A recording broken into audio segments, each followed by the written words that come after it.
Uh-oh, the Taliban have really done it now. They've finally managed to really trigger the progressive left. They had the gall to destroy a George Floyd mural in Kabul. I kid you not.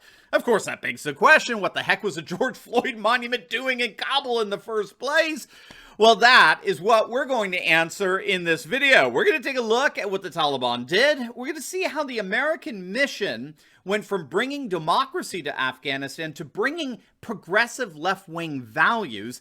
And stick with me to the very end of this video where I reveal what the destruction of the George Floyd Memorial really means, not just for Afghanistan, but indeed for the entire world. You're not going to want to miss this. Greetings, everyone. Dr. Steve with you. Wonderful to be with you. As always, I am your daily fake news antidote. As each and every day, I provide patriotic analysis to help you to think better so you can feel better in these crazy and turbulent times. If you've already done so, you know what to do.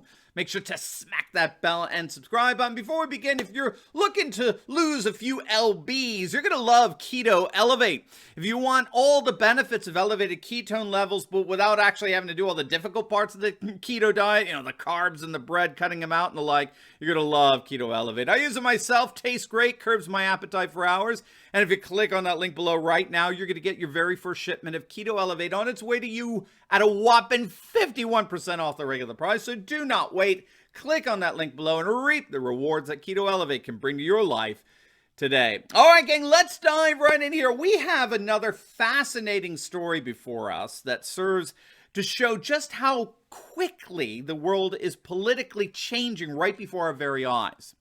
The Guardian just published a piece about how the Taliban are remodeling Kabul, shall we say. They're giving Kabul a makeover. And as part of that makeover, they've begun painting over murals and monuments and replacing them with slogans celebrating the victory of the Taliban in reconquering Afghanistan. And one of those murals that they destroyed was none other than a mural dedicated to George Floyd. That's right, it may surprise you to know that Kabul had, as part of its urban landscape, a large mural on a building wall of none other than George Floyd. Now, I'm sure you're all wondering, why is that? Why on earth is there a George Floyd monument in Kabul of all places? The Guardian, it's so interesting. The Guardian ran the story without even acknowledging how obviously odd it is that the Floyd mural would be there in Kabul to begin with. But indeed, last June, a group of art activists known as art lords climbed ladders up one of the many blast walls snaking through the Afghanistan capital of Kabul to paint a mural of George Floyd, all as the race riots broke out across our nation.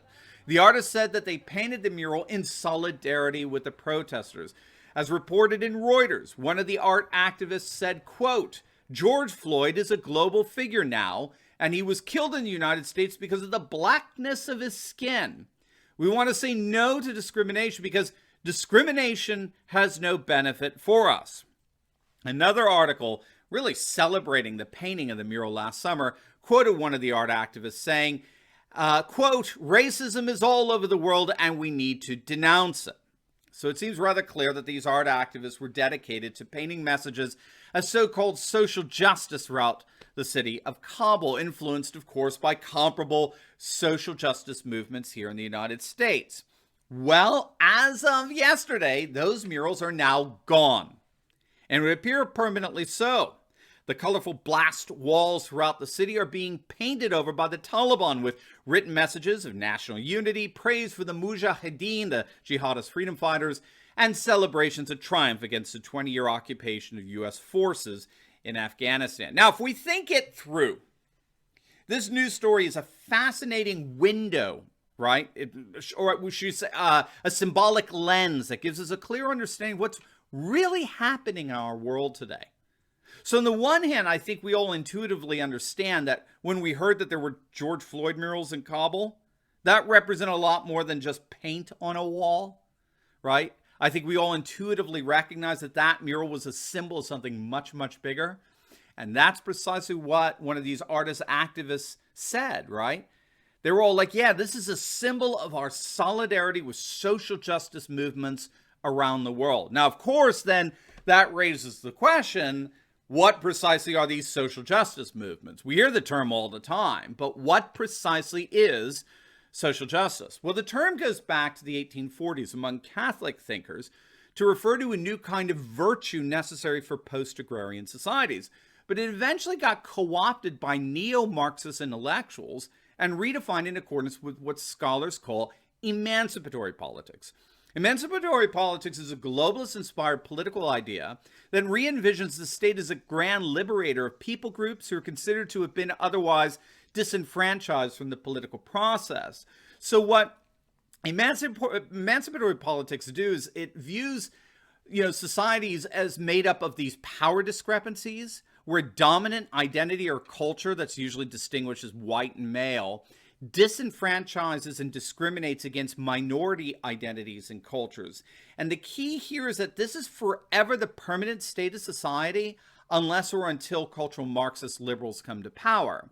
So emancipatory politics is a Marxist political ideal that re-envisions the state as a grand liberator of individuals from traditions and customs that are now deemed oppressive and discriminatory. And so it's no wonder then that left-wing outlets like CNN celebrated George Floyd murals popping up all over the world.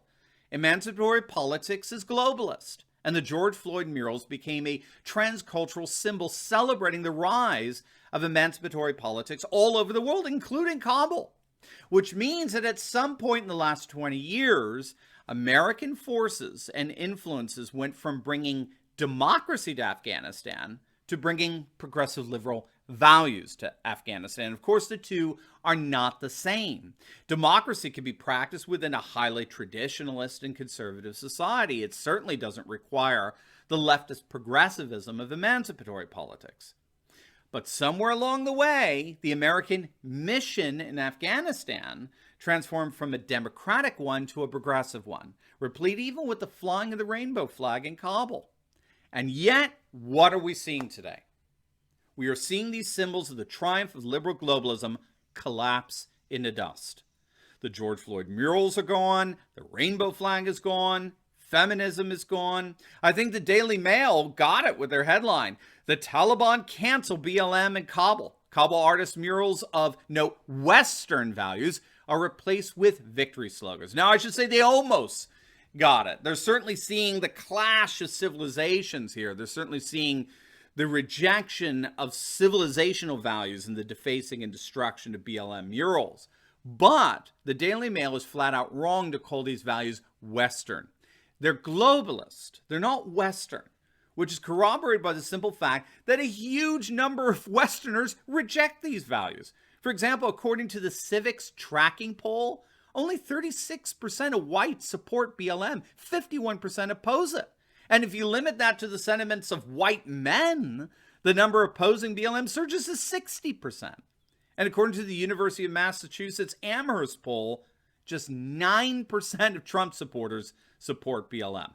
9%. BLM does not represent Western values. BLM represents globalist progressive values, which an increasing number of Westerners are rising up against. Keep in mind, the defacing and destruction of George Floyd murals has almost become commonplace in the West, and I'm not just talking here in the United States. The BBC recently reported on a mural in Manchester, England, which has been repeatedly defaced and destroyed. The Washington Post report on the destruction of a Floyd mural in Paris as well. And of course, those incidents mirror the countless examples of Floyd murals being defaced throughout our nation. What we're seeing here is this dialectic between painting and defacing, whether in Kabul or Kansas City, I would argue is the same thing. It's a civilizational clash between globalism and nationalism, between modern secularism versus religious traditionalism. And to the shock of progressive elites all throughout the world, Kabul and the countless incidents of comparable defacing all over the West is proving that their side, the progressive globalist side, is indeed losing. Their fashionable and faddish murals are no match for the timeless and enduring monuments to eternity. A new and more religious world is indeed rising. Now, before we go, you definitely want to check out my latest video I just uploaded on how the world is exploding over the vax mandates that are trying to be shoved upon these populations. It's going to blow your mind what's going on in Europe, what's going on in Australia, what's going on in Canada. You're not going to want to miss it. So make sure to click on the link, and I'll see you over there. God bless.